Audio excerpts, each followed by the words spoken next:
नमस्कार, big breaking news में आपका स्वागत है। मैं हूं आपके साथ सुमित गुप्ता। बुलेटिन की शुरुआत में बड़ी खबर उदयपुर से, जहां कबाड़ के गोदाम में भीषण आग लग गई। देखते ही देखते पास वाले गोदाम में भी ये आग लग गई। 6 दमकल अब आग पर काबू पाने की कोशिश कर रही है। पुरोहितों के मादड़ी के रोड 5 पर ये गोदाम स्थित है। शॉर्ट सर्किट के चलते ये आग लगना बताया जा रहा है। एक्सक्लूसिव तस्वीरें टीवी स्क्रीन पर। आसपास भी 1 दर्जन से ज्यादा गोदाम होने से अब प्रशासन हाँफ रहा है। किस तरह से इस आग पर काबू पाया जाए, ये सबसे बड़ा सवाल प्रशासन के सामने। प्लास्टिक भरे होने के कारण लगातार ये आग विकराल रूप लेती जा रही है। एक्सक्लूसिव तस्वीरें टीवी स्क्रीन पर। बड़ी खबर उदयपुर से।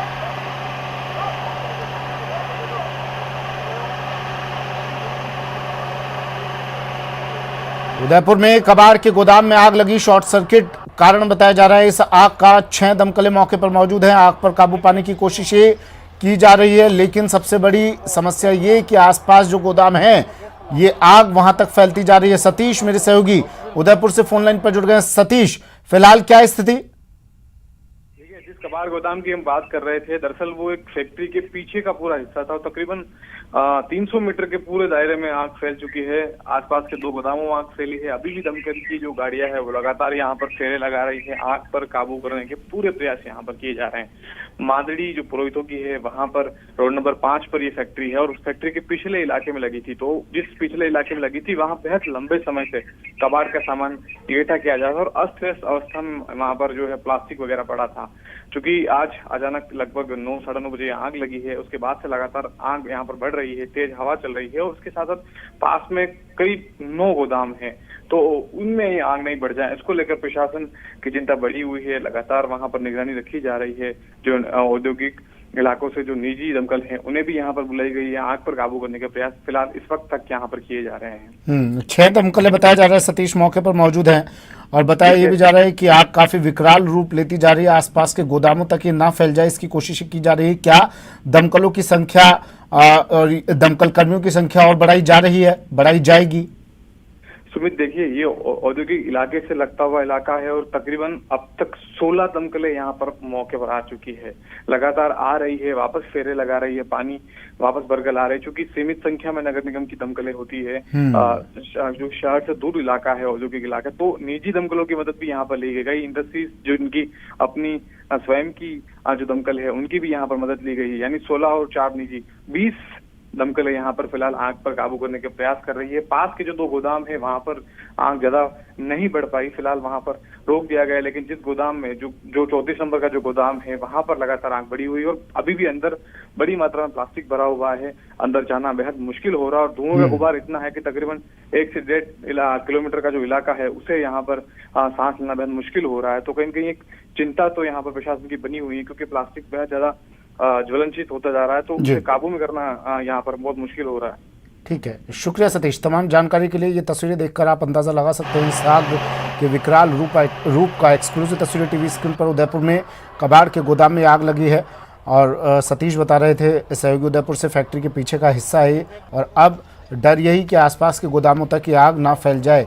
20 से ज़्यादा दमकलें मौके पर मौजूद है और आग पर काबू पाने की कोशिशें की जा रही हैं।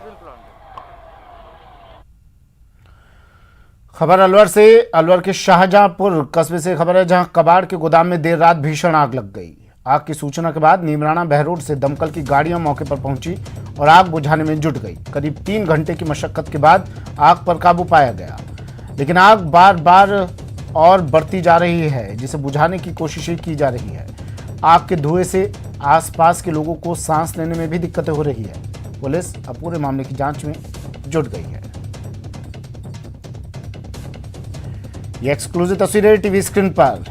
आग का तांडव अलवर के शाहजहांपुर में कबाड़ के गोदाम में यहां भी आग लगी। नीमराना बहरोड से दमकल की गाड़ियां पहुंची और आग बुझाने की तमाम कोशिशें की गई। 3 घंटे की मशक्कत के बाद आग पर काबू पाया गया।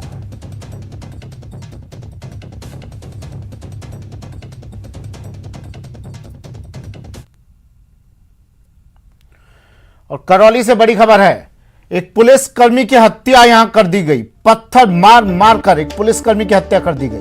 पुलिसकर्मी की हत्या से इलाके में सनसनी। मंडरायल सब्जी मंडी इलाके में इस वारदात को अंजाम दिया गया। हत्या के बाद 6 थानों की पुलिस अब मौके पर मौजूद है।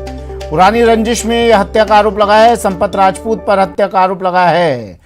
अब संपत राजपूत जिस पर आरोप लगा है, आरोपी की तलाश अब पुलिस कर रही है। पुलिस की 5 टीमें आरोपी की तलाश कर रही है। मृतक गोकलेश शर्मा का मेडिकल बोर्ड से पोस्टमार्टम भी करवाया गया है। आईजी प्रसन्न कुमार खमेसरा, एसपी मृदुल कच्छावा, एएसपी प्रकाश चंद मौके पर मौजूद हैं। करौली के मंडरायल में एक कांस्टेबल की पत्थर मारकर हत्या कर दी गई। कस्बे में सब्जी मंडी के पास रविवार रात हुई इस वारदात से इलाके में सनसनी फैल गई। कांस्टेबल गोकलेश शर्मा की मौके पर ही मौत हो गई। घटना की सूचना पाकर एसपी मृदुल कच्छावा मौके पर पहुंचे। इसके बाद सुबह मृतक पुलिसकर्मी का पोस्टमार्टम करवाया गया। रविवार रात सब्जी मंडी मंडरायल थाने पर फोन कर किसी ने सूचना दी कि सब्जी मंडी के पास एक दुकान खुली हुई है और वहां पर काफी भीड़ जमा है। इस सूचना पर थाने से कांस्टेबल गोकलेश शर्मा भरतपुर के रहने वाले हैं, उनके साथ एक और पुलिसकर्मी किराने की दुकान को बंद करवाने के लिए बाजार में पहुंचे, जहां दुकान पर पहले से ही घात लगाकर बैठे एक बदमाश ने कांस्टेबल गोकलेश शर्मा के सिर पर पत्थर से वार कर दिया, जिससे उनकी मौत हो गई। साथ ही पुलिसकर्मी ने उन्हें बचाने की कोशिश की, लेकिन तब तक बदमाश गोकलेश पर हमला कर चुका था। पुलिसकर्मी और बदमाश की आपसी पुरानी रंजिश चल रही थी। बताया जा रहा है इसी के कारण उसने सिर पर पत्थर से हमला कर हत्या कर दी। करौली से धर्मेंद्र शर्मा फोनलाइन पर जुड़ गए हैं। धर्मेंद्र, अपडेट क्या है इस पूरे मामले पर? क्या कर रही है पुलिस की टीमें? मैं बताना चाहूंगा सुमित, यहाँ पुलिस ने अभी मेडिकल बोर्ड से पोस्टमार्टम के बाद शव जो है मृतक पुलिसकर्मी का वो परिजनों को सुपुर्द कर दिया। पुलिसकर्मी के शव को लेकर परिजन अपने गांव भरतपुर जिले के लिए रवाना हो चुके हैं। वहीं आईजी भी मौके से अब करौली के लिए रवाना हो गए हैं। मौके पर अभी एसपी मृदुल कच्छावा मौजूद है। 5 टीम गठित कर दी गई है जो आरोपी को जगह जगह दबिश देकर गिरफ्तारी के प्रयास कर रही है। एक चीज और बताना चाहूंगा कि जो सूचना मिली है पुलिस को वो ये मिली है कि आरोपी देर रात घर से निकला है, जिसके पीछे उसके मोबाइल लोकेशन और अन्य आधारों पर उसकी तलाश की जा रही है। साथ ही पुलिसकर्मियों ने सुबह थाने में जो मृतक पुलिसकर्मी था उसको श्रद्धांजलि दी है, गार्ड ऑफ ऑनर दिया गया। साथ ही पुलिस अधिकारियों ने पुष्प चक्र भेंट कर उसे श्रद्धांजलि दी। जी सुमित। धर्मेंद्र, ठीक है, तलाश की जा रही है, मोबाइल लोकेशन ट्रेस की जाएगी, तमाम बातें हैं, सर्च किया जा रहा है, 5 टीमें गठित कर दी गई है, फलाना फलाना फलाना। लेकिन सवाल ये है धर्मेंद्र, इलाके में पुलिस का क्या इकबाल इतना कमजोर हो गया है कि एक अदना सा, एक मामूली सा आरोपी एक पुलिसकर्मी की हत्या कर देता है? देर रात का ये मामला है, पुलिस के हाथ अब तक खाली है। पुलिस की टीमें 5 टीमें कर क्या रही हैं? जी सुमित, बिल्कुल आपकी बात सही है। पुलिसकर्मी की हत्या अब सरेआम सरे बाजार करना बड़ा मामला है। निश्चित तौर से इसमें कहीं ना कहीं पुलिस की लापरवाही सामने आई है। लेकिन जो पुलिस अधिकारियों का कहना है कि जिस तरह की ये घटना है उसको लेकर पुलिसकर्मी काफी सजग हैं और जल्दी उसकी गिरफ्तारी करेंगे। लेकिन जो इस तरह की घटनाएं घटित होती है वो निश्चित तौर से पुलिस और प्रशासन की जो लापरवाही है उसको उजागर करती है, जो एक बड़ा मुद्दा है। जी सुमित, एक आखिरी सवाल धर्मेंद्र, LIU होती है एक, पुलिस को खबर मिलती है कि कहाँ गंभीर अपराध होने वाला है, पुलिस की टीम क्या करती रहती है? उन्हें पता नहीं चलता है। 2 पुलिसकर्मी जाते हैं, उनमें से एक का मर्डर कर दिया जाता है। देखिए सुमित, जो बात सामने आई है वो ये है कि ये जो बदमाश है जिसने ये हत्या की है वो मौके पे मौजूद था, लेकिन ये दुकानदार ना तो दुकानदार था ना ही दुकान इसने खुली थी। तो निश्चित तौर से जब पुलिस जिस सूचना पर पहुंची थी उन्होंने पुलिस जो दुकान है उसको बंद कराने का प्रयास किया, लेकिन ये बदमाश वहां उस समय छुपा हुआ बैठा था जिसकी पुलिस को जानकारी नहीं दी थी और उसने पीछे से पुलिसकर्मी पर वार कर पुलिसकर्मी की हत्या कर। तमाम जानकारी के लिए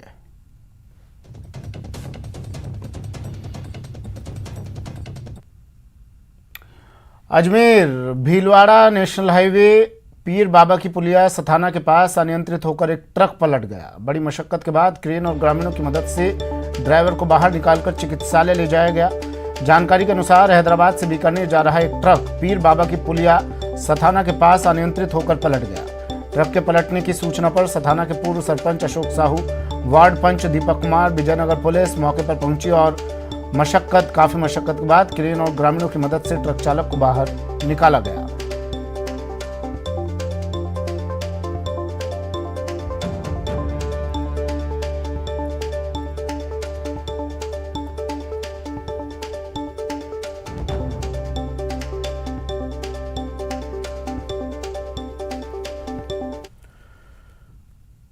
आज सुबह 5 बजे से बसों को छोड़कर निजी वाहनों के एक से दूसरे जिले में जाने पर रोक लग गई है। इसी को देखते हुए जिलों में सीमाओं पर चेक पॉइंट्स बनाए गए हैं। दौसा जिले में भी भरतपुर, करौली, अलवर, सवाई माधोपुर, टोंक और जयपुर जिले से आने वाले रास्तों पर सीमाएं सील कर दी गई है। न्यूज़ 18 संवाददाता ने लिया जायजा।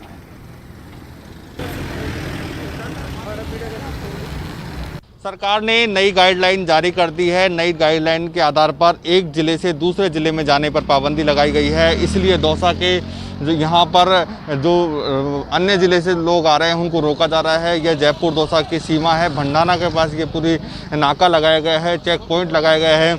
जितनी भी कारें आ रही हैं उनको वापस भेजा जा रहा है। देखो, इस कार को वापस बैरंग लौटाया जा रहा है। जो बिना वजह के आ रहे थे या उनको अनुमति नहीं थी, उन वाहनों को वापस लौटाया जा रहा है। पुलिस की टीमें प्रत्येक वाहन से पूछताछ कर रही है। हालांकि जो बसें हैं या फिर अन्य जो अनुमत वाहन है उन्हें प्रवेश दिया जा रहा है। अब इस कार को रोका गया है, प्रत्येक गाड़ी को रोका जा रहा है ताकि जो बिना वजह दूसरे जिले में कोई प्रवेश नहीं करे। सदर थाना अधिकारी हमारे साथ हैं। सर, किस तरह की चेक पॉइंट लगाए गए हैं, कैसी गाड़ियों को चेक कर रहे हैं, किसको अनुमति दी जा रही है? सर बताएं। कार जीप जो भी खुद के स्थान से दूसरे जिले में जा रहे हैं उनको चेक कर रहे हैं। उनको यथास्थिति पे बिना काम कोई भी जा रहा है उनको यथास्थिति पे रोकने के लिए कर रहे हैं। वापस भी भेजा जा रहा है कुछ वाहन? हाँ, उनको भेजने में कोई काम नहीं है। दूसरे जिले में जा रहा है। महामारी को नई गाइडलाइन के हिसाब से संशोधन किया, उस हिसाब से उनको वापस उनके पैतृक स्थान। बिल्कुल, पुलिस का उद्देश्य है कि जो बिना वजह हैं लोग दूसरे ज़िले से नहीं आएँ और दौसा ज़िले के अंदर किसी भी ज़िले से यात्री बिना कारण नहीं आए और संक्रमण नहीं फैल सके। यही उद्देश्य है। इसी के लिए यहाँ पर चेक पॉइंट लगाया गया है और सीमाएं सील की गई हैं। न केवल जयपुर दौसा की सीमा बल्कि अलवर, सवाई माधोपुर, करौली, टोंक, जितने भी दौसा ज़िले से जो अन्य ज़िले जुड़ते हैं उन सभी की सीमाओं को इसी तरह सील किया गया है। दौसा एसपी अनिल बेनीवाल के निर्देश पर प्रत्येक जो सीमा क्षेत्र है ज़िले की सीमा वहाँ पर चेक पॉइंट लगाए गए हैं। ऐसे में उद्देश्य एक ही है कि कोरोना का संक्रमण रुके और लोगों की आवाजाही कम हो। आशीष शर्मा, न्यूज़ 18 दौसा। सवाई माधोपुर जिले में कोरोना संक्रमण के चलते हालात बिगड़ते जा रहे हैं, जिससे पार पाने में चिकित्सा विभाग की सांस फूल रही है। सवाई माधोपुर जिले में कोरोना संक्रमण बेहद तेज गति के साथ गहराता चला जा रहा है, जिसके चलते सवाई माधोपुर जिले में बीते 24 घंटों में 609 कोरोना संक्रमित रोगी पाए गए हैं, जिसके चलते सवाई माधोपुर जिला चिकित्सा विभाग की भी चिंताएं और अधिक बढ़ गई हैं। सवाई माधोपुर जिला मुख्यालय स्थित हम इस वक्त सामान्य चिकित्सालय पर खड़े हुए हैं, जहां पर आप देख सकते हैं इस वक्त ये वो सामान्य चिकित्सालय है जहां पर चिकित्सा व्यवस्थाओं को बेहद दुरुस्ती के साथ में अंजाम दिया जा रहा है। सवाई माधोपुर जिला मुख्यालय स्थित सामान्य चिकित्सालय की अगर बात करें तो कोविड-19 के तहत यहाँ पर पहले 50 से 60 बेड की व्यवस्थाएं यहाँ पर की गई थी, लेकिन कोविड-19 संक्रमण के लगातार गहराते संकट के चलते अब सवाई माधोपुर जिला चिकित्सालय में 128 तक बेड बढ़ा दिए गए हैं, जिसमें मैं आपको ये जानकारी दे दूं कि सवाई माधोपुर जिला मुख्यालय पर इस वक्त लगभग 111 कोरोना संक्रमित रोगी यहां पर भर्ती हैं। वहीं कोरोना संक्रमण के दौरान जिन रोगियों की हालत बेहद गंभीर है, ऐसे 77 कोरोना संक्रमित रोगी सामान्य चिकित्सालय में भर्ती बताए जा रहे हैं, जो कि 77 रोगी ऑक्सीजन पर चल रहे हैं। ऐसे में सवाई माधोपुर जिले में कोरोना संक्रमण का खतरा लगातार बढ़ता चला जा रहा है, जिसके चलते चिकित्सा विभाग बेहद चिंतित होकर के तथा गंभीरता पूर्वक कार्य कर रहा है। गिरिराज शर्मा, न्यूज़ 18 सवाई माधोपुर। चलिए, मेरे सहयोगी हमारे साथ सीधा जुड़ गए हैं। कोटा से ओम प्रकाश हमारे साथ जुड़े हैं। श्रीगंगानगर से अशोक शर्मा हमारे साथ जुड़ गए हैं। पिछले 24 घंटे में 74 मौतें। ओम प्रकाश, कोटा का क्या हाल, किस तरह सतर्क कोटा? राधे कैसे हो? बढ़िया सर, बढ़िया है।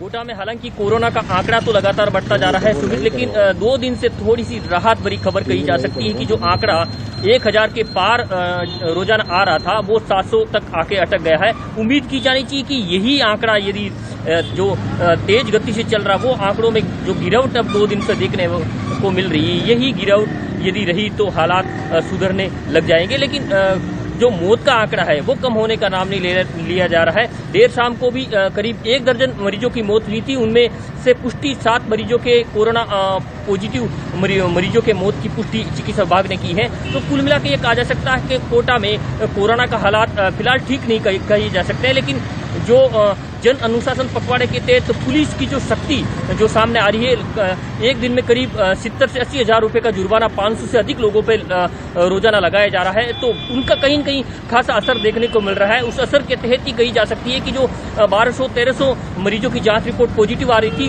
वो अब 700 पे आके अटक गई है। उम्मीद की जानी चाहिए कि यही हालात रहे।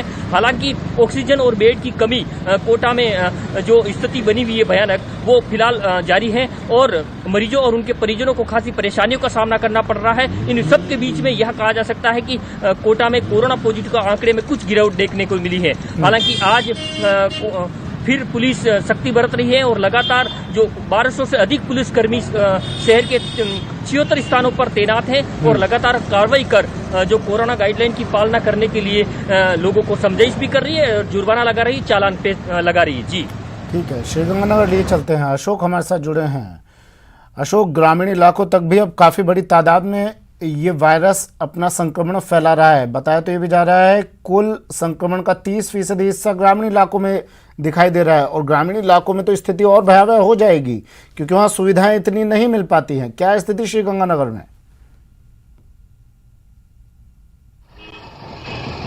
देखिए बॉस, इसमें कोई शक नहीं कि कोविड सेकंड की जो ये लहर है पहले के मुकाबले 10 गुना ना केवल मारक है बल्कि संक्रामक भी बहुत ज्यादा है। ग्रामीण क्षेत्रों की बात करें तो ग्रामीण क्षेत्रों में भी इस बार कोरोना का संक्रमण अधिक से अधिक संख्या में देखने को मिल रहा है। ग्रामीण पॉपुलेशन के साथ साथ जो बच्चे हैं, युवा पीढ़ी है, उनके साथ भी अब कोरोना संक्रमित का जो दायरा है वो लगातार बढ़ने लगा है। आज से जो जन अनुशासन पखवाड़े के तहत नई गाइडलाइन प्रभावी रूप से लागू हुई है, उसमें 6 से 11 बजे तक लोगों को छूट दी गई थी कि वो बाहर आकर अपना ग्रोसरी स्टोर से सामान वगैरह खरीद सकते हैं। लेकिन इस छूट का आज श्रीगंगानगर वासियों ने बेतहासा गलत तरीके से फायदा उठाया। सड़कों पर लोगों का इस हद तक हुजूम आ गया कि पुलिस प्रशासन जो लगातार पेट्रोलिंग कर रहा था वो उनके आगे बोने साबित हुए। चूंकि लगातार श्रीगंगानगर जिले में भी अब कोरोना वायरस के संक्रमण का दायरा बढ़ रहा है, लोग रोज नए नए सामने मामले सामने आ रहे हैं, साथ में कुछ कोरोना संदिग्धों की भी लगातार मौत हो रही है। उसके बावजूद श्रीगंगानगर में जो लापरवाही देखने को मिल रही है आज, उसको बयान नहीं किया जा सकता। पिछले 2 दिनों में शनिवार रविवार में जो श्रीगंगानगर वासियों ने अनुशासन दिखाया था, वो अनुशासन आज फीका पड़ता हुआ दिखाई दिया। हम आपको यहाँ का ट्रैफिक का नजारा भी दिखाया तो ये ट्रैफिक अपने आप में बयां करता है कि किस हद तक लोगों का हुजूम इस समय श्रीगंगानगर की सड़कों पर घूम रहा है। हालांकि पुलिस और प्रशासन लगातार कार्रवाई करने में लगा हुआ है, लोगों को समझाइश करने में जुटा हुआ है, लेकिन जिस तरह से ग्रोसरी स्टोर की बात करें, पेट्रोल पंप की बात करें, मेडिकल स्टोर की बात करें, सब्जी मंडी की बात करें, लोगों की बेतहासा भीड़ आज यहाँ श्रीगंगानगर जिले के मुख्यालय के मार्केट में देखने को मिली। ना सोशल डिस्टेंसिंग थी, कई लोगों ने तो मास्क तक नहीं लगा रखा था। तो ये तो तय है सुमित जी की लोगों की लापरवाही बिल्कुल बरकरार है। शायद अभी भी इस चीज की गंभीरता को लोग समझ नहीं रहे।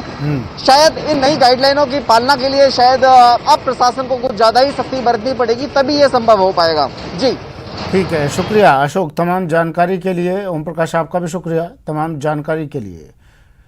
कोरोना काल में विटामिन कितना वाइटल और किचन कितनी इम्यूनिटी बढ़ाए, देखिए न्यूज 18 राजस्थान पर दोपहर 2 बजे। घरेलू उपाय कितना बचाए, काढ़ा कितना कारगर, स्टीम कितने वायरस भगाए, विटामिन कितना वाइटल, किचन कितनी इम्यूनिटी बढ़ाए। न्यूज 18 राजस्थान पर देखिए 1:56 पर घरेलू उपाय कितना बचाए। वक्त एक ब्रेक का, जल्द हाजिर होंगे।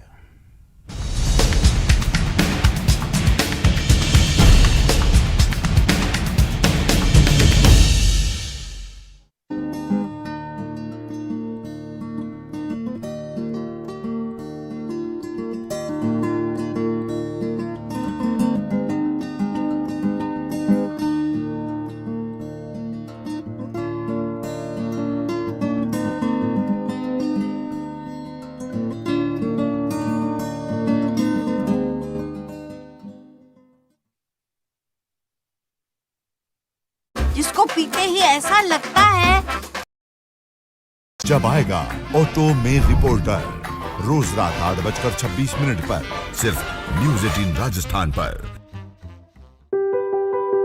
जरूरी है कोरोना की हर एक खबर, जरूरी सरकार के फैसलों का असर, सियासत की चाल और इकोनॉमी का हाल जानना जरूरी, बाजार से एग्रीकल्चर और रोजगार की खबर भी जरूरी। इसलिए देखिए जरूरी खबरों का प्राइम टाइम न्यूज़ 18 प्राइम, सिर्फ न्यूज़ 18 राजस्थान पर।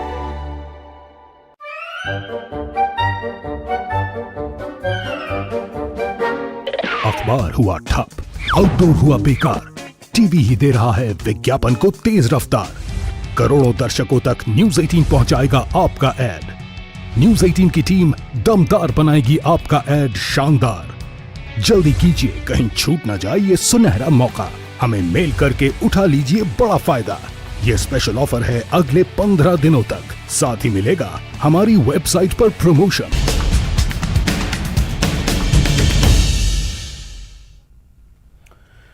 ब्रेक के बाद स्वागत है आपका। बढ़ते हैं अगली खबर की ओर। कोरोना संक्रमण से लड़ने के लिए नए नियम कायदे बनाए जा रहे हैं, लेकिन भरतपुर में नियम कायदे फेल नजर आते हैं। सुबह सब्जी मंडी में हजारों की तादाद में लोग नजर आ रहे हैं, जिससे दिशा निर्देशों की धज्जियां उड़ जाती हैं। रात को प्रशासन फ्लैग मार्च निकालता है, लेकिन सुबह मंडियों की हालत उसे नजर नहीं आती। खास बात यह कि बार बार की शिकायत के बावजूद हालात सुधर नहीं रहे।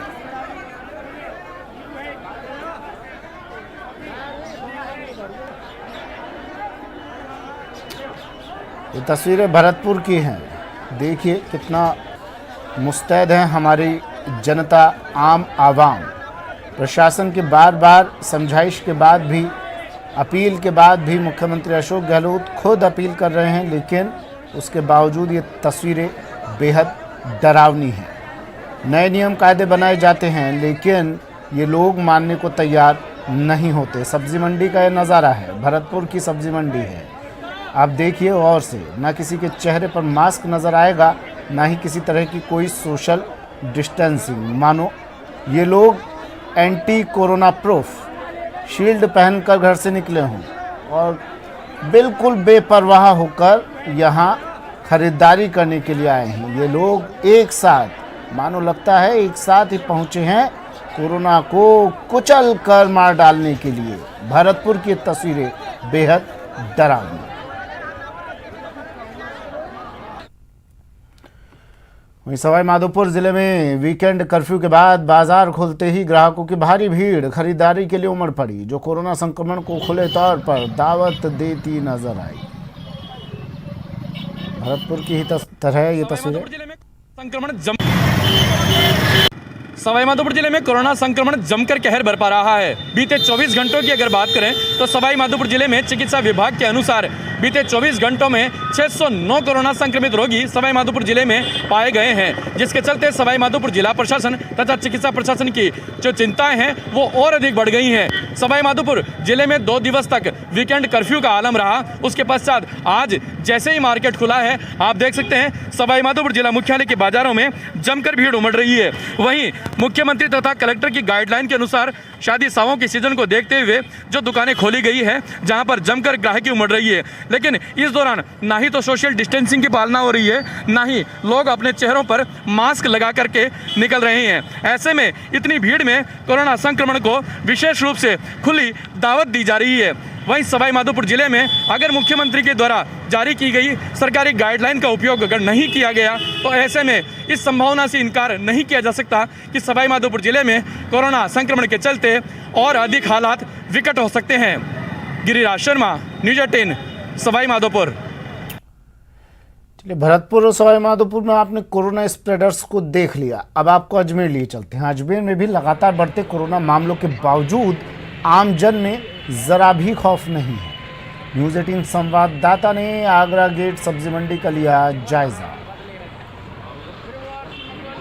अजमेर में लगातार बढ़ते कोरोना मरीजों के मामलों के बीच में सरकार ने संशोधित गाइडलाइन जारी कर फल और सब्जी वालों को शाम 6 बजे तक के लिए अनुमति प्रदान की और इस वक्त पड़ाव इलाके में है और तस्वीरों में आप देख सकते हैं कि इस अनुमति का क्या असर है। लगातार ये जो पूरा कमंडसपुरा का मार्केट है, आप देख सकते हैं यहाँ पर किस तरीके से भीड़ जो है वो उमड़ पड़ी है। चूँकि 11 बजे तक की ही दुकानों को खोलने की अनुमति है, लेकिन फल और सब्जी वाले जो है शाम 5 बजे तक रह सकते हैं। लेकिन सबके बीच में जो पुलिस है, पुलिस भी मुस्तैदी के साथ अपना काम कर रही है और कहीं किसी तरह के कोरोना गाइडलाइन का उल्लंघन नहीं हो, इसको सुनिश्चित किया जा रहा है। यातायात पुलिसकर्मी भी लगातार मुस्तैद है। आप देख सकते हैं कि बिना वजह जो घरों से बाहर निकलने की कोशिश कर रहे हैं वो उनको पुलिस जो है रोक कर उनसे पूछताछ कर रही है और गैर वाजिब जवाब मिलने पर उनके चालान भी यहाँ पर काटे जा रहे हैं। और न सिर्फ चालान काटे जा रहे हैं बल्कि वाहनों को भी जब्त किया जा रहा है। ये तमाम कार्रवाइयाँ जो हैं वो इस बात को सुनिश्चित करने की कोशिश में है कि लगातार जो कोरोना के बढ़ते मामले हैं उन पर रोक लगाई जा सके और जो चेन बनी है उस चेन को तोड़ने का प्रयास किया जा सके। तो इस तरह की कार्रवाइयाँ लगातार जारी हैं और कोशिश यही की जा रही है कि लोगों के साथ समझाइश की जा सके।